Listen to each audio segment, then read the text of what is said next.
ନମସ୍କାର ଦର୍ଶକ ବନ୍ଧୁ, ସିନ୍ଦୁର ଖେଳ ଧାରାବାହିକରେ ଆପଣମାନେ ଆଜି ଦେଖିବାକୁ ପାଇବେ। ସୌଭାଗ୍ୟ କହିବେ, ଆରେ ମାନସ ସେଇ ଟେବୁଲଟା ସଫା କର। ସେଇଟା ପରା ମହିଳା ଅଛି। ହଁ ହଁ ସେଇଟା। ଏହାପରେ ଦିବ୍ୟା କହିବେ, ଆଜି ମୋର ସବୁଠୁ ବଡ଼ ସ୍ୱପ୍ନ ପୂରା ହେବାକୁ ଯାଉଛି। ସୌଭାଗ୍ୟ, ଆଜି ଭଳି ଖୁସିର ଦିନରେ ତମେ ମୋ ସହିତ ଥାଆନ୍ତ କି? ହେଲେ ଏହାପରେ ରାଜନ ଆଉ ଶାଲିନୀ ଆସି ସେ ସ୍ଥାନରେ ପହଞ୍ଚିବେ। ଏହାପରେ ଦିବ୍ୟା କହିବେ, ଡାଡ୍, ମମ୍, ଆପଣ ଦୁଇଜଣ ଆସିଲେ। ଆପଣ ଦୁଇଜଣଙ୍କୁ ଦେଖି ସତରେ ମତେ ବହୁତ ଖୁସି ଲାଗୁଛି। ଏହାପରେ ଶାଲିନୀ କହିବେ, ଆରେ ଆମେ ଆସିନଥାନ୍ତୁ କେମିତି?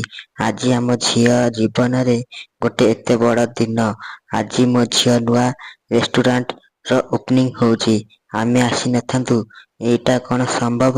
ଏହାପରେ ରାଜନ କହିବେ, ଏ ହେଉଛି ମୋ ଝିଅ ଶାଲିନୀ, ମାନେ ବିଜନେସ ମ୍ୟାନ ବାପର ବିଜନେସ ମ୍ୟାନ ଝିଅ।